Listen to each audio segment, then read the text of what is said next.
Okay, so if you haven't heard of this guy, Kash Patel, well, I'm going to tell you a little bit about him. He is the Trump's newly appointed FBI director for his term. It won't start obviously until Trump's sworn in, but he's the guy. And if you don't know anything about him, let me read a little bit here. This is The Hill. I won't disparage The Hill. I think they're okay, not the worst.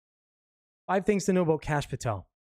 President-elect Trump on Saturday nominated longtime ally Kash Patel to lead the FBI, tapping a figure who has pledged to reform the Bureau. In doing so, Trump signaled his plan to remove FBI Director Christopher Wray, whom Trump nominated to a 10-year term in 2017, which is kind of weird in a way, since Christopher Wray wasn't pulled out during Biden's administration. So you wonder who that nomination kind of came from. Was that really a Trump nomination, or was that somebody who he just kind of, made a deal across the aisle to say, hey, who are we okay with? And they said, yeah, this guy, and he went along with it. I don't know. Patel had held numerous national security roles during the first Trump administration, but would be a new face at the FBI. Patel has been a staunch ally to Trump, stretching back to the FBI investigation in his 2016 presidential campaign. Patel got his start in politics as a staffer to then Rep. Devin Nunes of California, working as an advisor on the House Intelligence Committee. Patel played a key role there in seeking to discredit the committee Democrats' investigation of Trump's ties to Russia. That included authoring a report analyzing FBI and Justice Department responses in their own investigations of Russian election interference. His criticism of the investigation is a frequent theme in his writings, including in a children's book. I think that's kind of hilarious. He wrote a children's book and he put some politics in there. I mean, probably not good, but whatever. I discovered a coordinated effort to use the Russiagate hoax as a way to attack then President Trump, Patel wrote in an April email. Patel regularly attacks the deep state that he blames for having weaponized the government for their own political and personal agenda. What happened there? Much of his commentary about alleged government wrongdoing has been focused on both the investigations of Trump as well as the January 6th rioters. The FBI goes after J6ers like terrorists, he wrote in a March email. He has also crafted his own list of government gangsters that includes Wray, which is now director of the FBI, Attorney General Merrick Garland, and former CIA Director Gina Haspel. Patel has called for using the power of the Bureau and the Justice Department to prosecute journalists. We're going to come after you, whether it's criminally or civilly. We'll figure that out, he said during an appearance on Steve Bannon's podcast.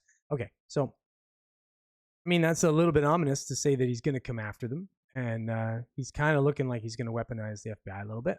Now, I'm not against it when it's going after figures, people in power positions that are, that are doing the bidding and doing the dirty work, essentially, because they're the ones on the ground. You know what I mean? They're the ones that are actually doing the thing. Whether you took direction from, say, Biden or someone up higher, Clinton or something like that, kind of irrelevant, because you could quit, you could just not do it. There's a number of ways to go about it, but you're the idiot patsy that's doing the bidding.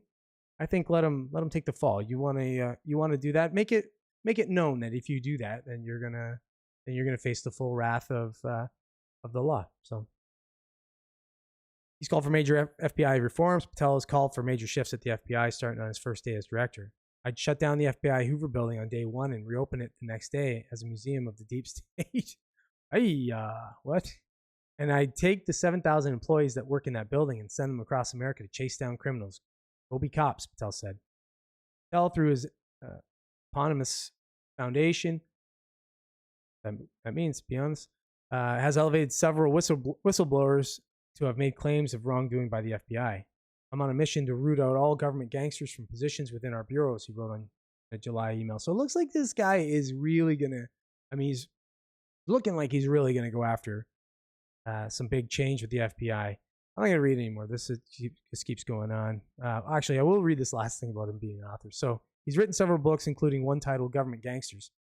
Synopsis for the book references a sinister cabal that plotted to overthrow a president, while Patel reveals how we can defeat the deep state, reassert self-government, and restore our democracy. Patel is also the author of a children's book. Here it is. The Plot Against the King, that advertised itself as telling the story behind one of our nation's biggest injustices. The book portrays Patel as a wizard, while the king clearly represents Trump, facing threats from Hillary Clinton. Okay, that's kind of funny.